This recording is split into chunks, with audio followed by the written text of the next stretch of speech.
Hello there. Welcome back. Welcome back to another edition of, I don't know if this is office sermon and this isn't quick thoughts. I'm gonna have to make another category. This one is, I'm gonna have to do this in two parts because there's a lot to this concept I'm gonna go over. And those who know me the best know that I'm really good at taking very simple things or ordinary things and then drawing deeper meaning from it.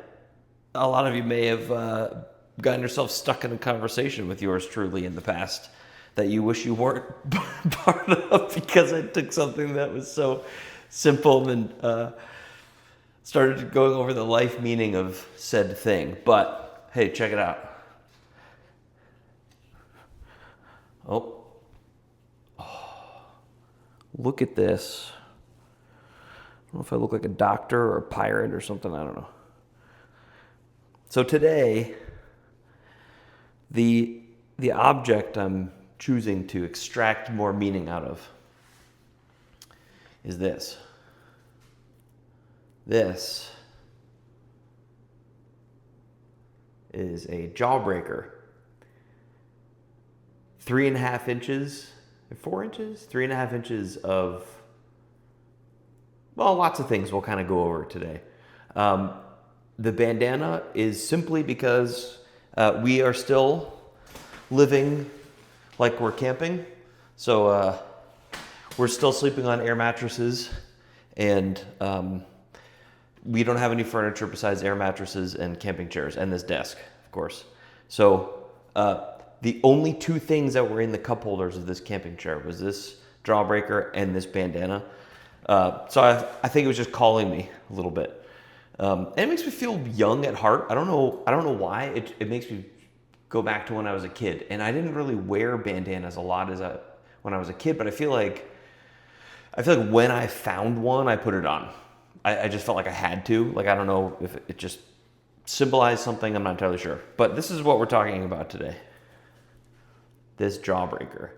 And I'm going to try to it's still in its packaging because I didn't want this oils of my skin or anything to kind of melt and start the sugar process. But check out this thing. Why did I buy a Jawbreaker? There's a lot of questions. Where do you get them? Do they still exist? Why do they exist? We'll go over that too.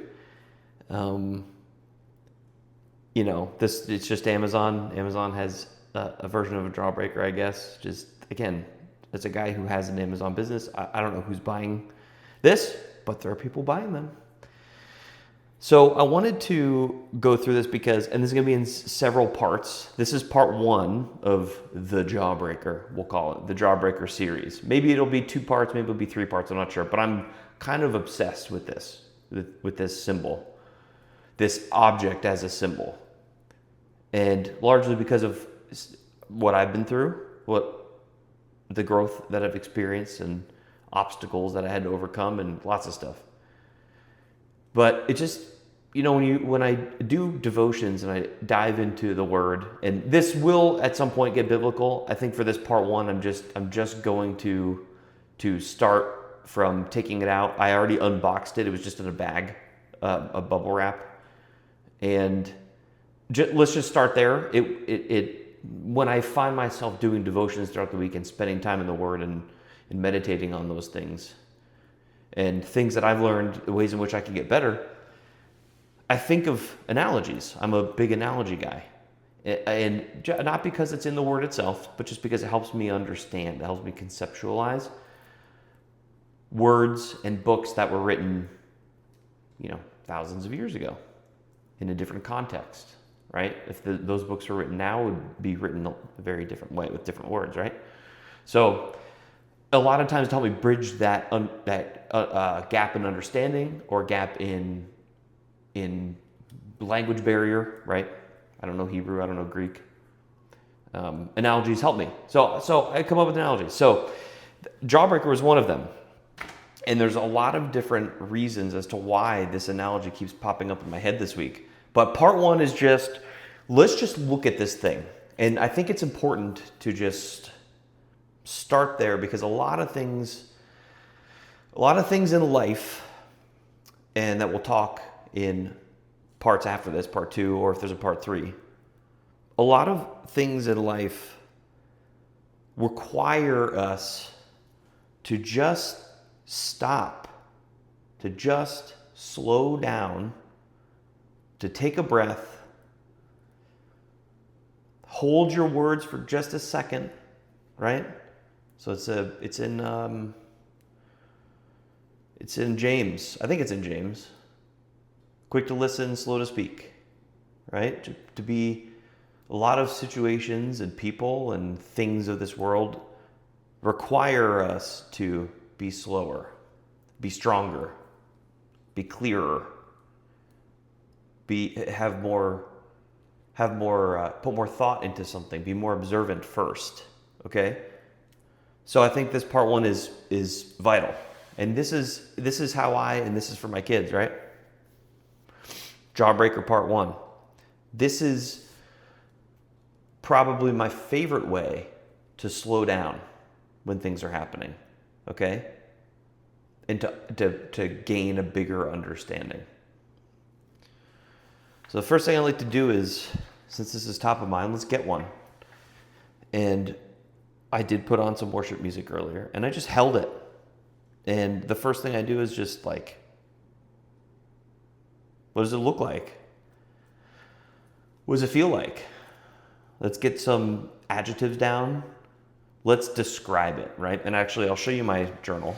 So this is my journal. And so I have three sections here. The first one is I describe it. The second one is how does it make me feel? And the third one is if I can extract any symbolism from the adjectives I've written down, or how it makes me feel, and apply that to my life, my day, what's happening right now, my family, obstacles, whatever the case is, then I'll write those down. So that's how I like to do it. That's how I like to do some things in life. That's how I like to do work projects in a world where AI is everywhere. Every company, I work for a marketing agency, right? Every company everywhere is using AI to bypass this step, okay? But this step is so important. Part 1 is still so important to keep a human connection and to sit back in your current understanding and to sink back into what you know now, the humility of what you understand at this point as a 36-year-old, right, in this very house, in this very day. Kind of sit back and go through this with my understanding and then apply some learnings, derive or extract learnings from it, right? We're so fast to like build bridges over these gaps with AI and make everything faster and easier. And yeah, that's great. That really is cool. But what we're going to be missing soon, I guarantee it, is that human connection. And a lot of times, a lot of things in life, we just want to do a part 1. Don't forget to do a part 1. Do not forget that some things require you to just relax, quick to listen, slow to speak. Just use all of your observational skills that you've built up. Sink back into your understanding. Sit back in that world of describing this with the vocabulary you have today. Okay? Understand that. Feel where you are. When I do these things, I always feel that my vocabulary is too small. So, that's why I read a lot. That's why I do word of the day a lot. That's why I focus on that stuff. But because when you sink back into your current understanding of where you are today, it helps with humility, and it helps you understand where you are in this world and where you might need help and where you might need to find one of these guys, right? So let's do that. Let's describe it. I'm just going to kind of like rotate. I don't know how this is going to work. I'm going to rotate this thing a little bit, kind of as I talk. But let's describe it. Jawbreaker part 1, colorful, vibrant. You can see that this side's pretty dark. This side is more vibrant. Confusing. I actually put confusing and confused, and this is interesting. Me, the person, I'm describing this top down, if I'm holding it lower than my eyes, as confusing. If I were to think and just hold for one moment a belief that this is its own entity, this is its own sentient creation, I would describe it as confused. So top down, confusing. Me describing it as confusing. Me describing something my kid did, one of you guys watching, as confusing. But if I were to believe that this was a sentient thing, or my kids, which they are, I would say that they seem confused. So that's interesting, right? It's an interesting way of looking at that word in a couple different aspects. It just came into my head. Chaotic, ever-changing. So it just seems like when I hold it like this, it looks like something. And even if I just rotate it a little bit, all the darkness on the bottom's gone. And we have a little bit of, it's hard, the iPad camera's not amazing, but we have a little bit of more light colors coming through from the top. So it's like everywhere you rotate this, it just seems to tell, it's ever-changing. It seems to tell a different story.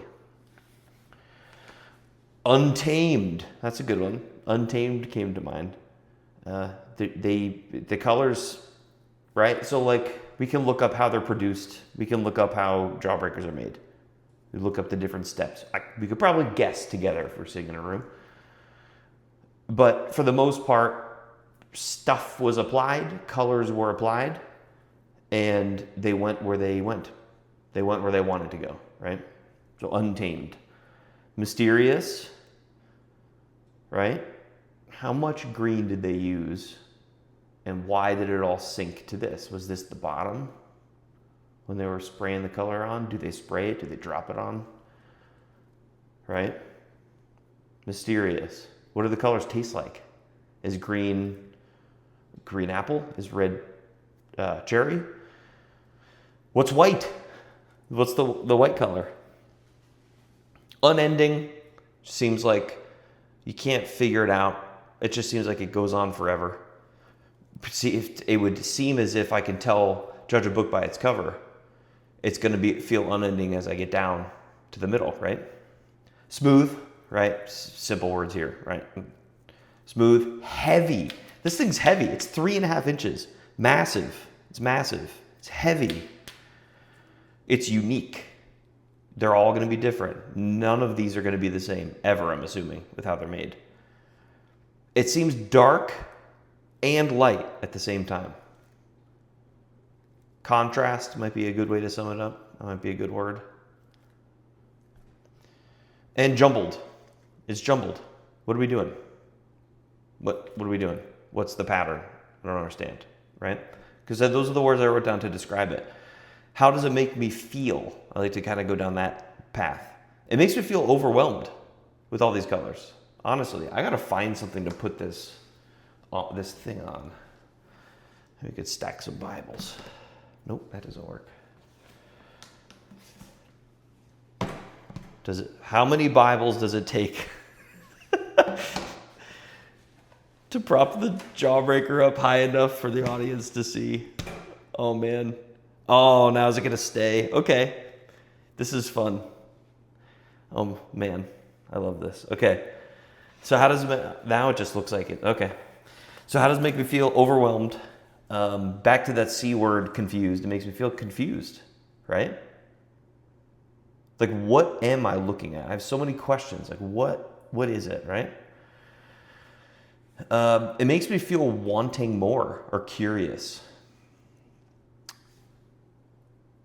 Why is it so big? Why couldn't it be 2.5 inches? We've all had Gobstoppers, the cousin of the Jawbreaker, which is, the size of this water bottle cap.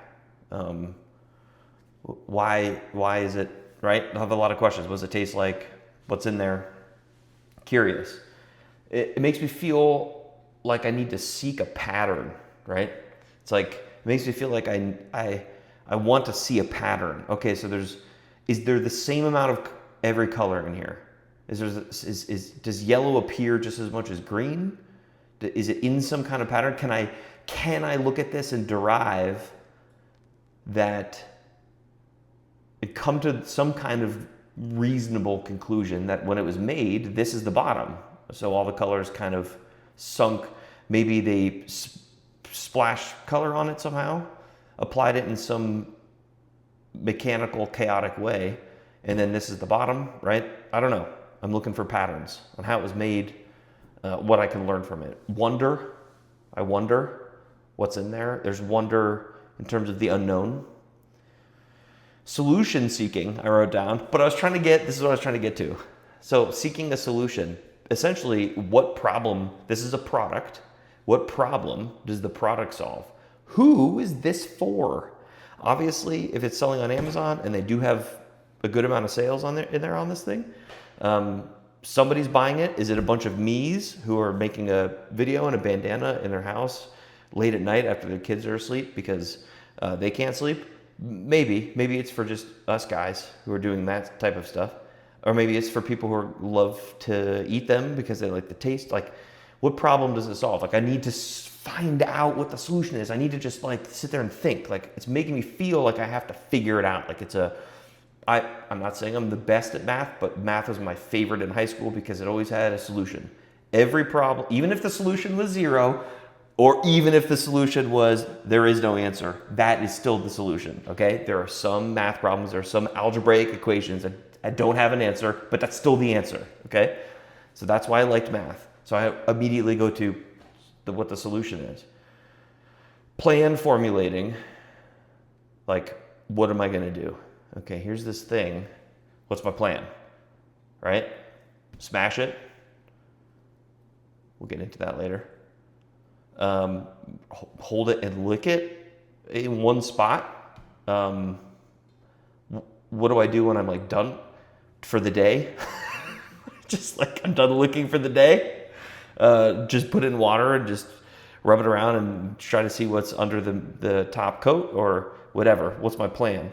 Humbled because there's a lot about this I don't understand. So it made me feel humbled, made me feel unsure, right? A little uneasy, maybe.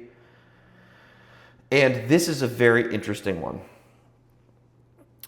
It didn't make me feel flavorless, but it made me think or feel that this is flavorless because there's no way that I'll be able to just taste one color of this.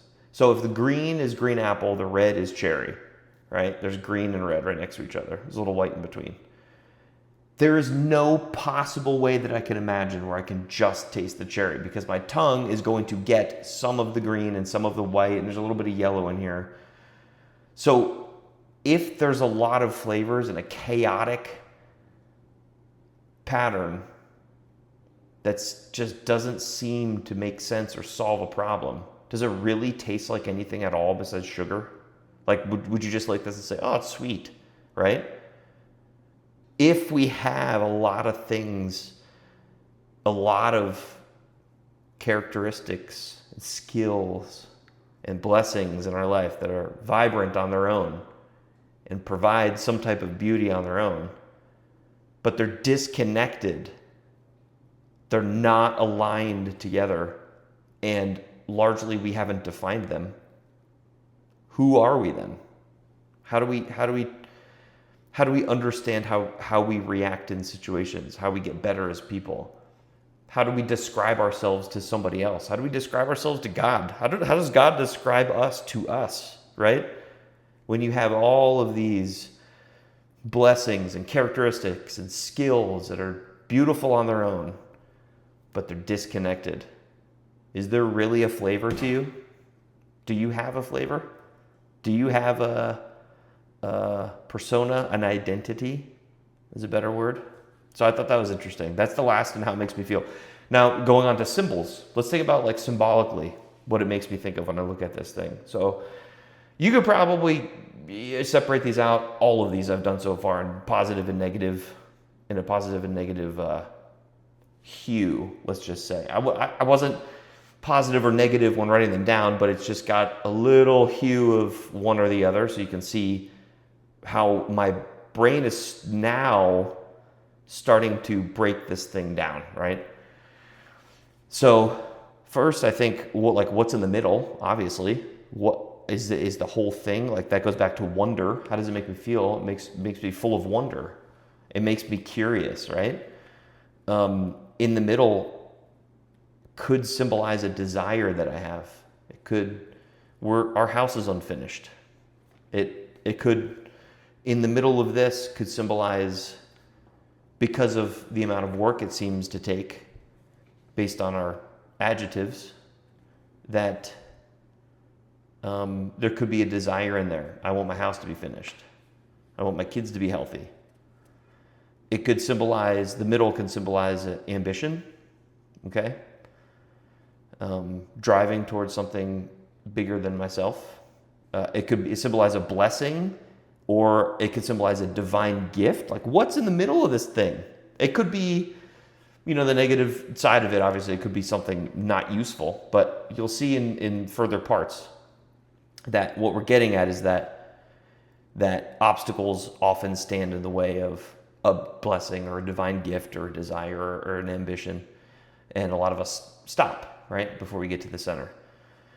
So is there a divine gift in there? I don't know. And then on the more negative hue side of things, man, this thing looks like an obstacle. This thing looks like a difficult evolution in my life. I don't call them seasons. A lot of people, especially in Christian circles, will call a hard season good season. We all go through seasons, but to me, seasons repeat.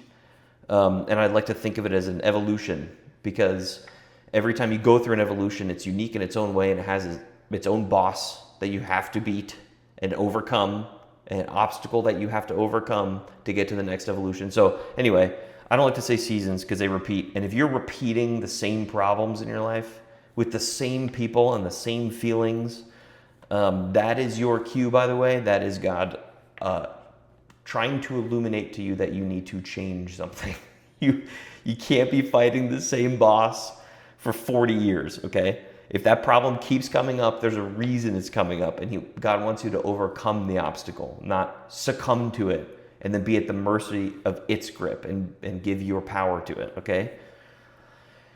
So the other thing I look at is, when I look at this, is, man, it's going to be a lot of work. It's going to take a lot of time, a lot of resources. It seems insurmountable. It seems like an insurmountable task or goal. So the goal is to get to the middle. The task is to get to the middle. Seems insurmountable. How am I going to do it? Kind of like we talked about before.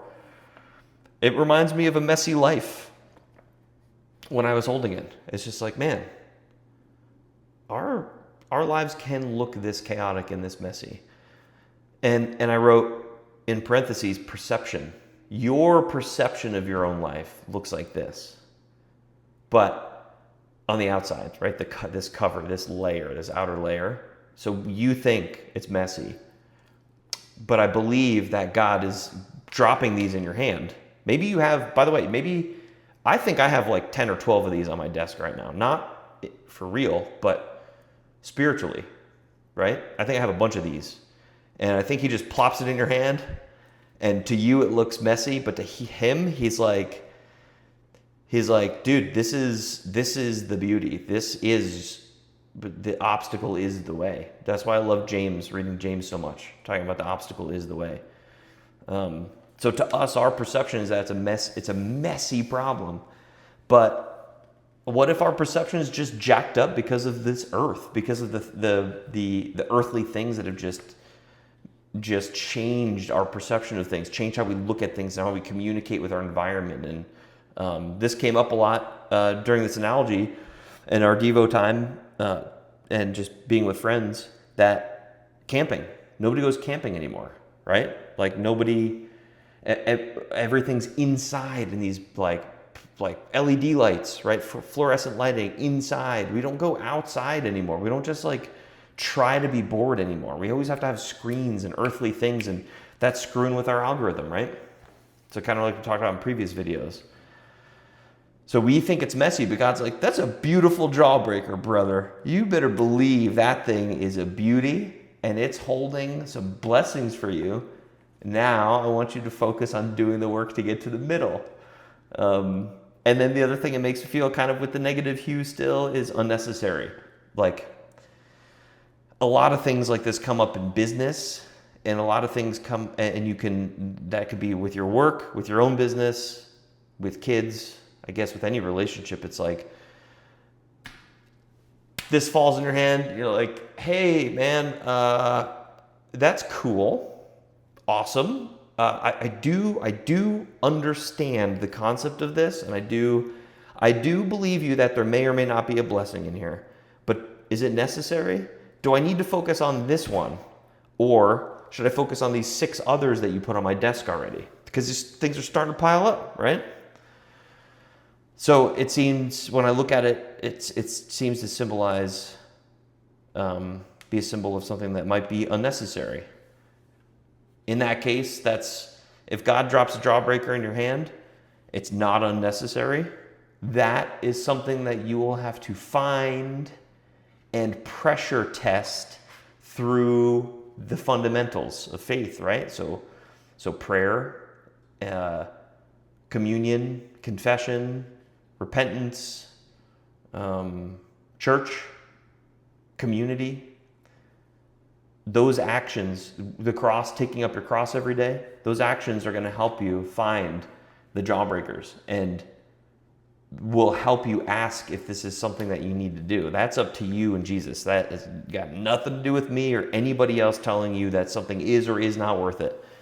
Nobody should be getting in the way of your relationship with Christ. Nobody. Nobody should tell you how it should look. He would be upset, something I heard a lot. He would be upset if you did this. He would be upset if you did this. Now I'm going to go get drunk by myself and fall asleep and be late to work the next day, right? Anyone else watching this heard something similar growing up? Okay. So it's another reminder that if one of these things plop in your hand, it's up to you to find out what it's about, right? So you don't want it to be unnecessary. We want to believe that it is necessary, that we have to do something with it. So let me just put this down. Those are all my notes. And I think that we're going to do I know, this is what we're going to do. I have so many things to say about God's Jawbreakers, okay? And it will get biblical at some point, but this is also just kind of just like a life thing that I've just realized that just comes up every so often, and I want to share, right? We've described it. We've captured how it makes us feel, which is great. This is the way I like to do it. And had some ideas on what it might symbolize in our lives. And there are so many powerful learnings from an object and an analogy like this that we're going to do a part 2. I might do a part 3. We'll see. This is already 30 minutes, and I wanted them to be like 10 minutes. But, I just keep going and going and going. And that's okay, because this is our time together. The point isn't to rush it because somebody's going to get bored and click off. It's not the point. The point is to spend time together. So think about this Jawbreaker. Think about, there's so many other analogies in terms of in this world, right, that you can probably come up with, that you probably have on your own that isn't related to food. With me, it's usually related to food. So there's a lot that you can fill in that gap if you don't want this to be your object. The idea is that through the fundamentals of your faith that you practice, well, actually, let me back up. These will fall on your lap. These are going to fall in your hand, and they are heavy. I hope they hit your hand and not your head. Because if one hits you in the head, like it has many times in my life, you need to change something, son. I've been putting it in your hand. I've been showing you the way. I've been bringing people to you to help you overcome this thing and be a better man. And you're not listening, so now I'm going to just drop it on the dome, which is, I don't know how much this weighs, but this thing is a beast, okay? These are coming. Fill in whatever analogy you want. whatever object you want. These are coming. It's up to us to identify what they are, to discern if they're good or bad from the good one or the evil one, and if it's worth trying to get to the center. Yeah, let's roll with that. After that, we're going to come up with a plan on how to get to the center. And I want to show you some things. I think I know, this is an Amazon Jawbreaker, so I have no idea what's on the inside, but I think I know what I'm going to find. I'm not going to eat it. I don't eat candy. But we will talk about how somebody's going to eat this, because that's crazy. But we're going to do a cross section. And if what is in here, what I think is in here is actually in here, we'll have some good conversations about what we learn when we surrender to the fact that these are coming for us. These are going to be presented to us all in some way. It's up to us to discern where they came from, and it's up to us to use that data to decide if we are going to chase what's in the middle or not. And then it's up to us to take the actions we need and use the resources we have, time, talents, treasures, to be able to get to this center. And what that means in terms of God's path for you. That's what we need to do. That's what we're going to do. So I have a few different tools that I can use to cut into this, but I don't want it to, it's going to get hot and sticky probably. So I really don't want to get it everywhere. So I need to figure out the best way to do that. But in the next video, part 2, part 3, whatever, we're going to be going through that. So thank you for spending your time with me. Let's just say a super quick prayer, because I always love doing that. I don't want this to roll off. Take my bandana off. Dear God, thank you for our time together. And just quickly, thank you for the Jawbreakers that you present to us and that you drop in our hands or possibly on our heads. I don't know. And thank you for the opportunity to describe what those things are and use the fundamentals and the tools that you gave us to grow closer to you, to understand what they might mean, and then make a decision based on the information that we get from you and our relationship with you, Jesus, to attack it or not, to find what's in the middle, to go after our blessings and to follow your path. We appreciate those opportunities. In your name, Jesus, we hope, we wait, and we pray. Amen. All right. We'll see you on the next one.